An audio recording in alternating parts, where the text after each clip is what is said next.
Goeiemôre, het is baie lekker om weer vanoggend ook met hierdie uitsending met jou te kan kommunikeer. Ons het Vrydag so lekker bazaar gehou, so tussen die stortreën deur, was dit tog baie lekker geweest. Baie dankie vir almal wat gehelp het, almal wat help organiseer het, almal wat hard gewerk het, almal wat kom ondersteun het. Ons is regtig dankbaar vir elkeen van julle, vir elke bydrae wat gemaak het vir ons bazaar. Dankie vir die mooi gees waarin dit geskied het. Dit was regtig 'n lekker kuierfees geweest vir almal wat hier was. So nogmaals van my kant af ook baie dankie. Ek wil sommer vanoggend vir ons begin deur te lees uit Psalm 46. God is vir ons 'n skuilplek en 'n bron van krag. As hulp in benoudheid is hy altyd te vind. Daarom sal ons nie bang wees wanneer die aarde skud en berge wankel in die hart van die see nie. Sy waters kan maar woed, kan maar skuim, berge kan maar bewe in sy dreuning.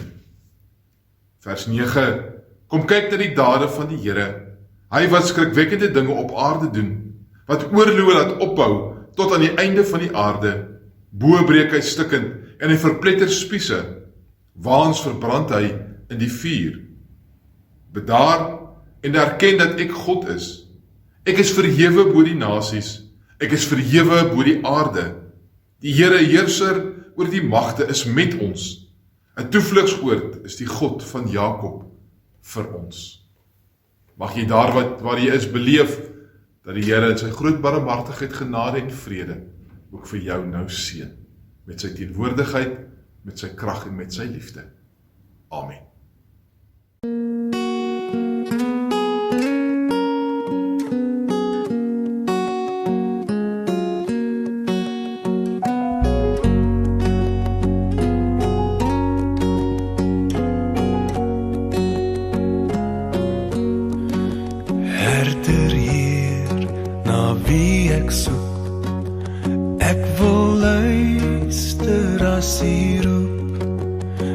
Ek swyg, ek val en gly, as die stem verdof in my. Voor die Heer, kom word ek stil, buig my hart en buig my wil. Daar is waters in woestyne, by die Herder se fonteine. As die storms woed in my, sal ek daar my rus kon kry.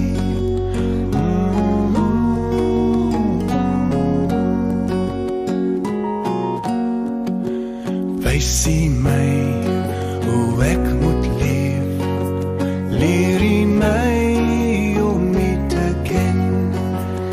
Ek alleen verbrou en dwaal, U alleen kan my kom haal. Op die weg kan U my hou. Al is dit styl, al is dit nou. Daar is waters in woestyne, by die Herder se fonteine. As die storms woed in my, sal ek daar my rus kom kry.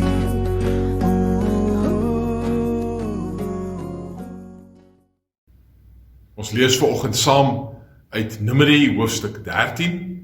Numeri hoofstuk 13 van vers 26 tot 33.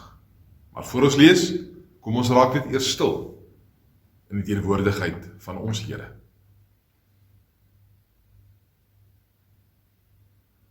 Here, baie dankie dat ons nou met U woord vir ons kan oop wees. U woord wat die lig vir ons pad, die lamp vir ons voete, die rigtingwyser vir ons lewe is. Waar ons nie net leer hoe om te leef nie, maar waar ons ook in die woorde in hierdie blaaie vir U ontdek as die lewende, die ewige, die groot en magtige God. Seën ons dan nou by die lees van U woord. Amen. Ek lees vir ons uit Numeri hoofstuk 13 van vers 26. Hulle het gegaan by Moses, Aaron en die hele volksvergadering van Israeliete by Kades in die Paran-woestyn aangekom. Hulle het aan hulle en die hele volksvergadering verslag gedoen en aan hulle die land se vrugte gewys. Hulle het vir Moses gesê, ons het in die land aangekom waarin U ons gestuur het. En verder, dit is 'n land wat oorloop van melk en honing, en hier is van die land se vrugte. Die volk wat in die land woon, is egter baie sterk. Die stede is versterk en baie groot. Ons het ook afstammelinge van die Enakiete daar gesien. Die Amalekiete woon in die Suidland. Die Hetiete, Jebusiete en Amoriete woon in die bergwêreld, terwyl die Kanaaniete by die see en langs die Jordaan woon. Maar Kaleb het die mense by Moses stilgemaak. Hy het gesê, ons moet beslis optrek en die land in besit neem, want ons kan sonder twyfel die oorhand daaroor kry. Maar die manne wat saam met hom opgetrek het, het gesê, ons kan nie teen hierdie volk uittrek nie, want hulle is sterker as ons. Hulle het toe onder die Israeliete in gerug versprei oor die land wat hulle verken het. Die land waardeur ons getrek het, om te verken is 'n land wat sy inwoners vernietig. Al die mense wat ons daar gesien het, is groot manne. Daar het ons reuse gesien. Die Enakiete stam uit die reuse. Ons was in ons eie oë soos korinkrieke. Ons was soos muggies in hulle oë. Ek lees vir ons net tot daar.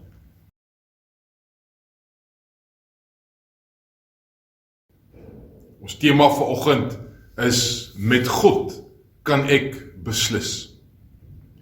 Iemand plaas in die afgelope week op Facebook die volgende mooi stelling. You have 3 choices in life.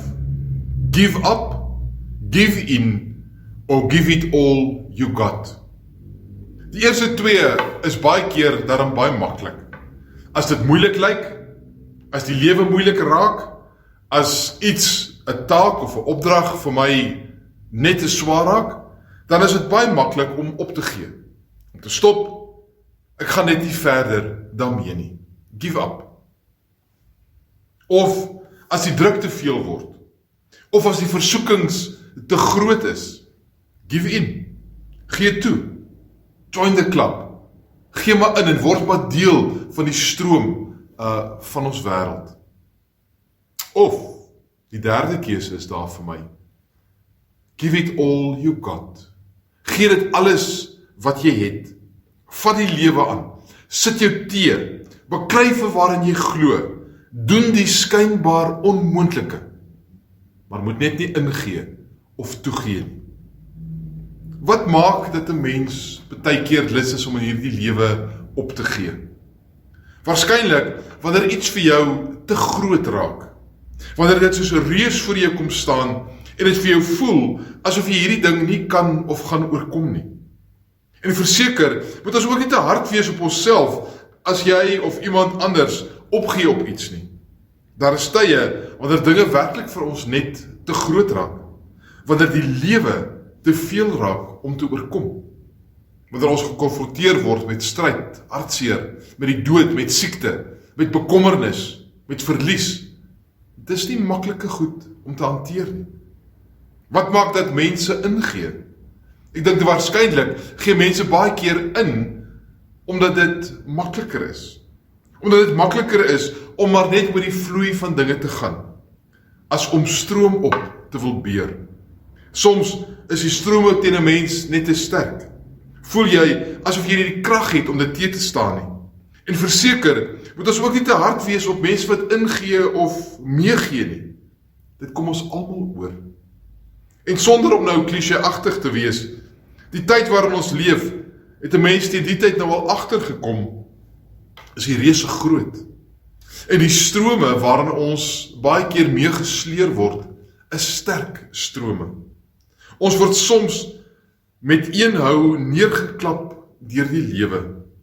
Of die lewe kom spoel oor my soos 'n golf, wat net op geen manier gekeer kan word nie. En dan gee ons op, of ons gee in, want die lewe is nie altyd maklik nie. Natuurlik sal ons eerder die derde opsie wil volg. Give it all you got. Ons sal baie eerder wil bekend staan as mense wat dit alles gegee het en die beste gemaak het en ja, die hoogste sport bereik het. Maar ek vermoed die meeste van ons is ook realisties genoeg om te besef dat dit ook nie so maklik of soos eenvoudig is, soos wat dit klink nie. En daarom, hoe doen ek dit? Hoe leef ek met 'n lewe van give it all you got?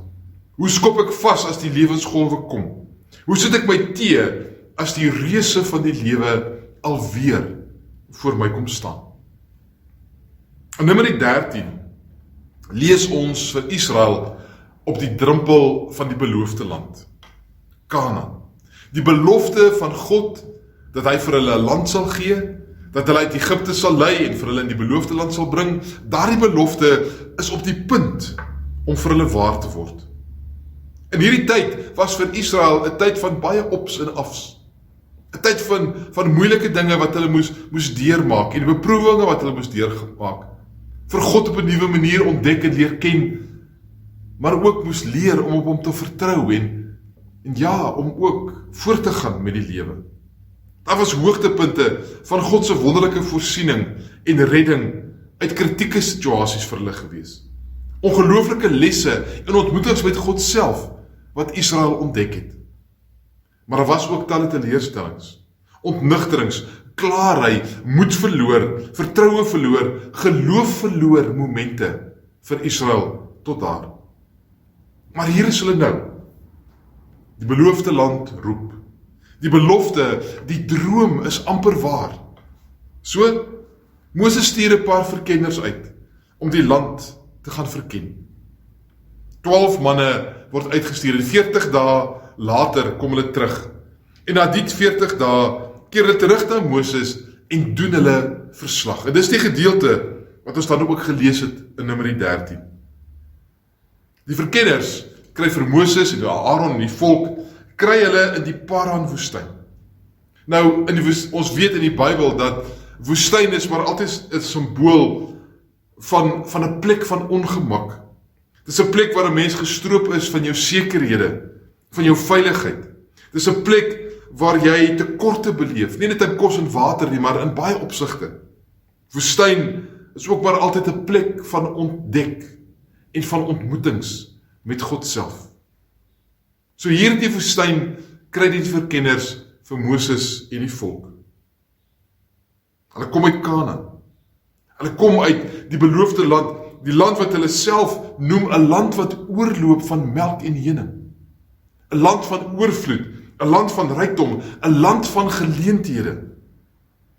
Kanaan is nie die woestyn nie. Dis 'n plek wat teenoor die woestyn staan en spreek van lewe en geleenthede en hoop. En dan lewer die verkenners hulle verslag.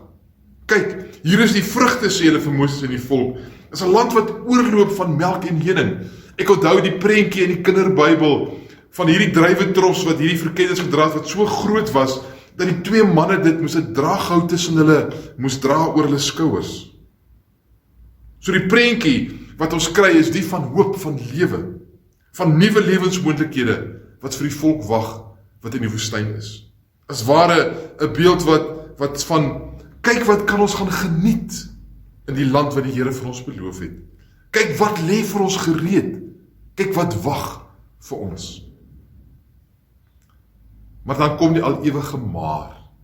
So, dis 'n fantastiese land, sê die verkenners, maar die inwoners van die land is sterk en hulle stede is versterk. Eintlik is hierdie land, is hierdie mense, is hulle reuse. Ja, die beloofde land is mooi en ryk en vol geleenthede, maar daar is bedreigings, daar is uitdagings, dit gaan moeilik wees. Maar die reuse staan tussen ons en hierdie pragtige, wonderlike geleentheid, land, nuwe lewe. Ek kan my indink dat daar by hierdie nuus van die reuse wat wag, dat daar onder die volk so gemor, so geritsel ontstaan het. Soos 'n geruis, soos die slegte nuus versprei het. Maar in my geestesoog sien ek ook vir Caleb.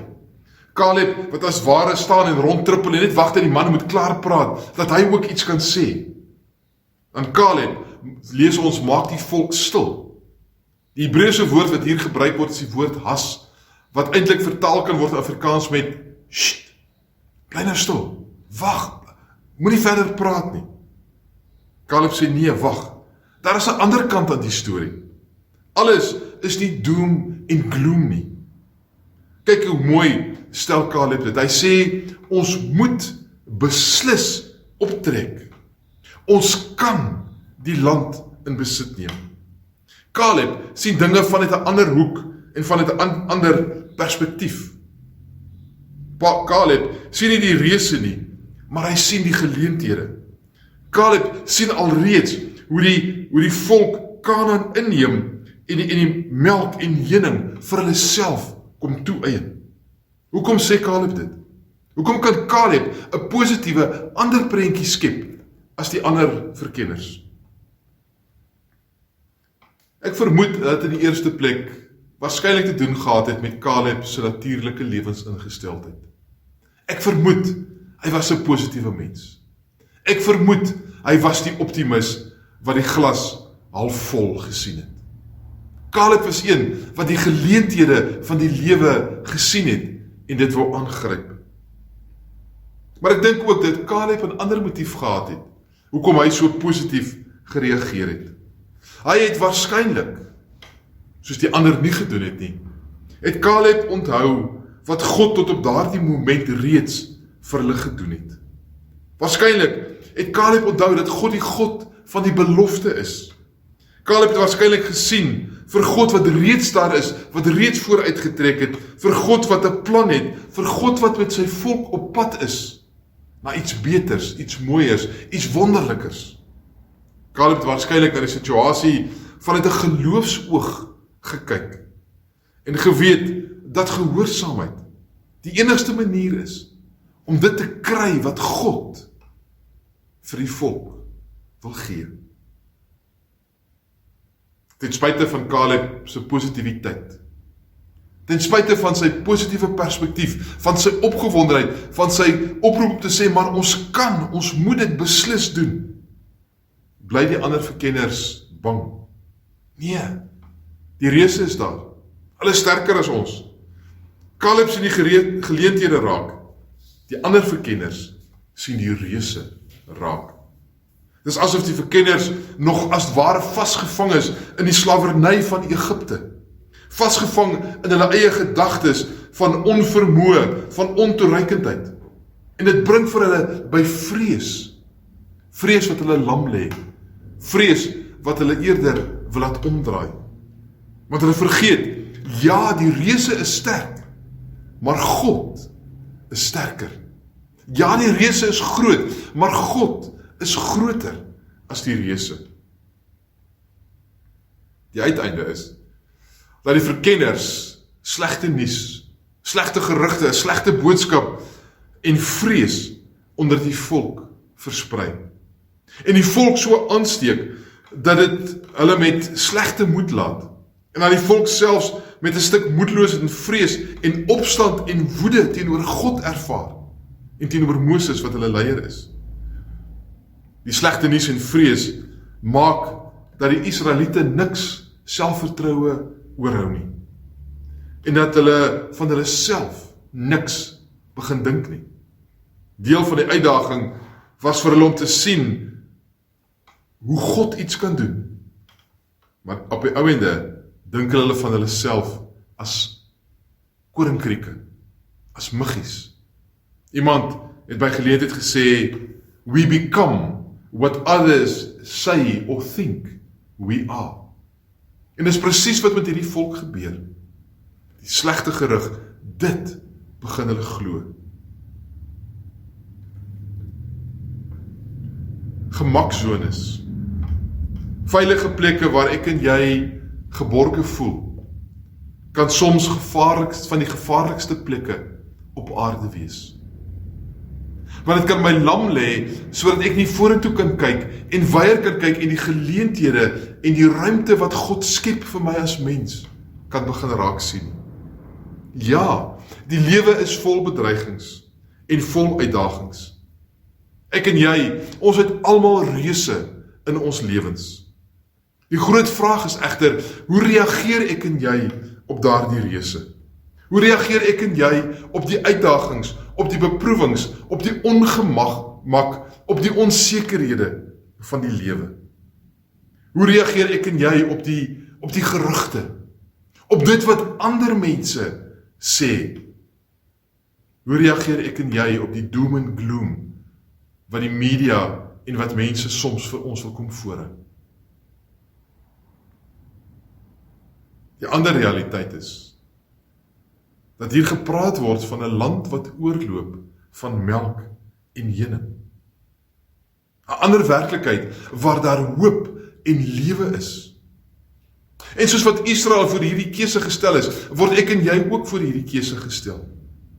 Gaan ons die doom en gloom aanvaar? Of gaan ons die land van melk en honing, gaan ons dit op fokus? Gaan dit wees waarna ons gaan reik? Die enigste manier om die reëse wat tussen ons en ons drome, wat tussen ons en God en ons en die lewe wat God vir ons wil kom gee, kom staan. Die enigste manier om hierdie reëse te kan oorkom, is deur geloof. Deur geloof in God, wat gebore word uit onthou. Onthou wat God reeds gedoen het. Onthou van God se oneindige liefde, onthou van God se groot genade, onthou van die kruis, onthou van Jesus, onthou van God se barmhartigheid en omgee, onthou van God se redding vir my as mens. Wat ons red teen die reëse is 'n geloof wat sê ek kan beslis, want God, die maar God, is groter as die maar van die lewe. Geloof wat my bevry uit die slawerny van my eie beperkende denke. Geloof wat my bevry uit my eie swakheid, sodat ek in God sterk kan wees. Geloof wat my beter laat sien in die donker van hierdie lewe. In Efesiërs hoofstuk 1, vers 18 tot 21 skryf Paulus, dan sê hy, aanbid hy, sê dat die oë van julle harte verlig mag word, sodat julle kan sien wat die hoop is wat sy roeping bied, wat die heerlike rykdom van sy erfenis vir die heiliges, dis ek en jy, behels, wat die onvergelykbare grootheid van sy, God, se mag is, wat vir ons, wat glo ooreenkomstig die werking van sy groot krag, wat hy uitgeoefen het in Christus, toe hy hom uit die dood opgewek het, en hom laat sit het aan sy regterhand in die hemele, bo elke owerheid en gesag en mag en heerser, ja, bo elke naam wat genoem kan word, nie alleen in hierdie bedeling nie, maar ook in die toekomstige. Paulus wat vir die gemeente in Efese skryf en sê, die krag waarmee God vir Christus uit die dood opgewek het, met daardie selfde krag is God besig om te werk in die kerk, in die wêreld, maar ook in my en jou lewe. En daarom, liewe vriende, moenie dat die reëse van die wêreld jou kom oorweldig nie. Moenie dat die reëse van die lewe jou moed kom breek nie. Moenie dat die reëse van die lewe jou in donkerte laat leef nie. Moenie dat die reëse van die lewe jou met vrees vervul en jou kom lam lê nie. Met geloof, met vertroue, met 'n verwagting van God en wat hy kan doen, moet ek en jy leef. Ons moet beslis. Ons kan. Met God, sê ons, met God kan ek beslis. Mag jy in jou stryd, in jou ongemak, beleef dat God vir jou die krag gee, om die beloofde land wat oorloop van melk en honing, om die lewe wat hy vir ons gee in Christus, om dit met volheid aan te gryp. Give up, give in, or give it all you got. Amen.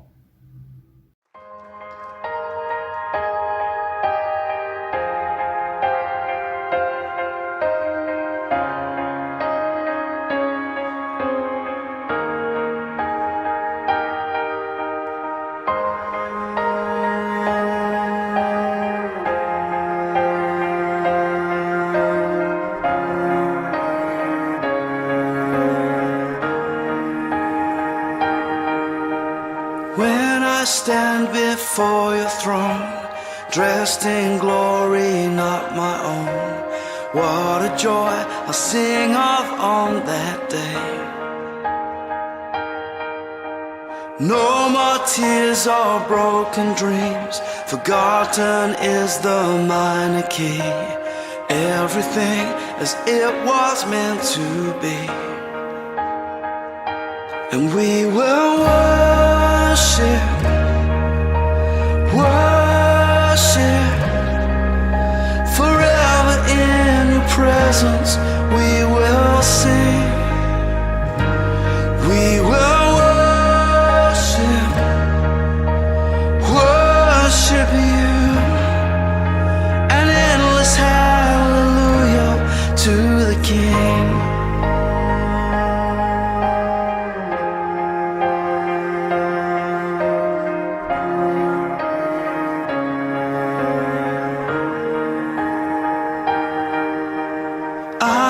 See you as you are, love you with unsinning heart, and see how much you paid to bring me home.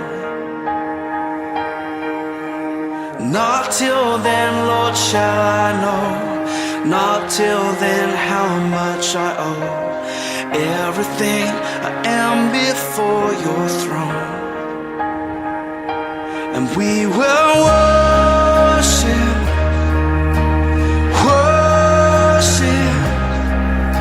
forever in your presence we will sing. We will worship, worship you.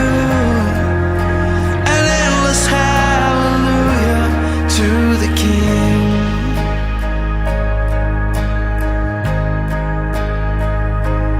No more tears, no more shame, no more sin or sorrow ever known again. No more fears, no more pain. We will see you face to face, see you face to face.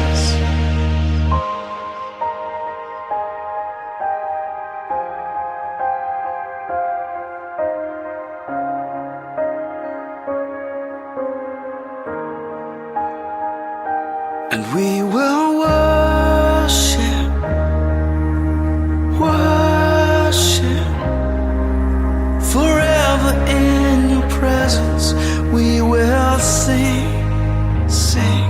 We will worship, worship you. An endless hallelujah to the King. Here, ons word die laaste tyd so gekonfronteer met soveel negatiewe goed. Soveel negatiewe boodskappe. Soveel negatiewe nuus. Soveel negatiewe mense en idees wat altyd die slegte en die swaar en die donker in die lewe wil raak sien en ons daarmee wil meesleep in daardie selfde wêreld. Terwyl U, Here, vir ons 'n ander werklikheid wil kom gee. 'n Werklikheid waar U God is. Die werklikheid van U koninkryk, die werklikheid van U wêreld waarin U regeer met liefde, met krag, met genade, met deernis, met barmhartigheid. Here, leer ons met 'n geloofsoog vir U te ontdek as die God met wie ons beslis kan. Sterk ons geloof, Here, ook in die moeilike tye waar ons leef, ook in ons eie persoonlike onsekerhede. Dat ons met geloof en met hoop sal vorentoe gaan. Here, dankie vir die groot genade, dankie vir die wonderlike reën wat so wyd geval het. Dis maar U wat voorsien om weer vir ons nuwe lewe aan te kom herinner. Sien ons in hierdie tyd ook die verkiesing van môre. Ja, Here, dat dit vry en regverdig sal wees, maar veral tot eer van U naam. Ons dink aan hulle wat in hierdie tyd swaar kry, vir wie die golwe van die lewe dalk soos reuse lyk. Ja, Here, dat hulle met U krag nuwe hoop sal ontvang. Seën U kerk, dat ons ook werklik draers van hierdie hoop sal wees. Dit bid ons in die naam van Jesus wat vir ons die lewe en dit in oorvloed kom gee. Amen. Mag die Here vir jou seën daar waar jy is. Mag jy sy genade, sy liefde en sy teenwoordigheid baie naby aan jou beleef in hierdie dag en ook in die week wat voorlê. Amen.